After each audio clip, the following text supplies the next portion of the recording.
जिसको राजनीति का पता नहीं होता है, जो आदमी आप नौ सिक्किया होता है उसको नौ सिक्किया बताते हैं।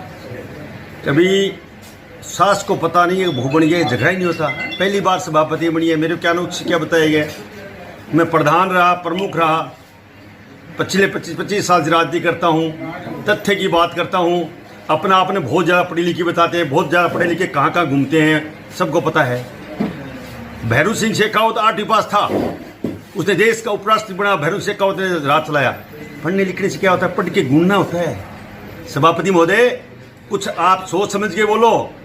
नौ सिक्किया कौन है कौन नहीं है, इस शहर का बैठा दिया।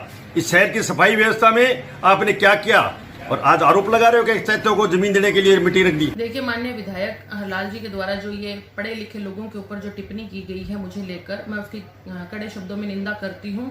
उन्हें क्या पता पढ़ने लिखने के अंदर कितनी मेहनत लगती है। मैंने मेरी शादी के बाद में LLB LLM किया है, BBA और MA मैंने मेरी शादी से पहले किया, और शादी के दूसरे दिन मैं मेरा MA का पेपर देने गई। फिर उसके बाद में LLB और LLM जब मैंने किया था तो मेरे गोद में बच्चा था, और एक छोटे बच्चे की मां होने के बावजूद मैंने रात भर पढ़कर ये शिक्षाएं ग्रहण करी है। और उसके ऊपर उन्होंने जो ये टिप्पणी करी है कि पढ़े लिखे लोग कहाँ कहाँ घूमते हैं, तो मैं माननीय विधायक जी को यही कहना चाहूंगी कि जो पढ़े लिखे होंगे वही घूमेंगे। अम्बेडकर साहब ने कहा है, शिक्षा वो शेरने का दूध है जो पिएगा वही दहाड़ेगा। पढ़े लिखे लोग आज IAS RAS के पद के ऊपर सुशोभित हो रहे हैं, और उन्होंने हमारे उपराष्ट्रपति रहे हैं, जो हमारे चीफ मिनिस्टर रहे हैं, आदरणीय भैरू सिंह जी शेखावत को उन्होंने जिस प्रकार से उनका नाम लिया है और उन्होंने जिस प्रकार से उनके नाम को इस्तेमाल किया है, उसकी भी मैं कड़े शब्दों में निंदा करती हूँ। पार्टी एक तरफ होती है, राजनीतिक विचारधाराएं अलग अलग हो सकती है, लेकिन जो महान पुरुष रहे हैं, कम से कम उनके नाम को हम बड़े ही इज्जत और आदर सम्मान के साथ में हमें लेना चाहिए। और यही शिक्षा जो है वो दर्शाती है।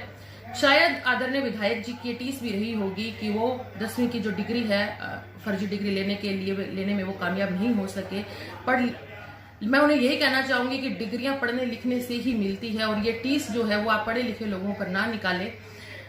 चेयरमैन हो चाहे विधायक हो, कोई भी हो, चाहे उनके द्वारा जो बयान दिए जाते हैं, जब ऐसे पद पर आप सुशोभित होते हैं, और हमारे द्वारा जो भी बयान दिए जाते हैं वो सभी लोग सुनते हैं, उन्हें बच्चे भी सुनते हैं। तो क्या वो बच्चों को ये सीख देना चाहते हैं कि पढ़े लिखने होने से कोई फायदा नहीं है, पढ़ाई लिखाई मत करो?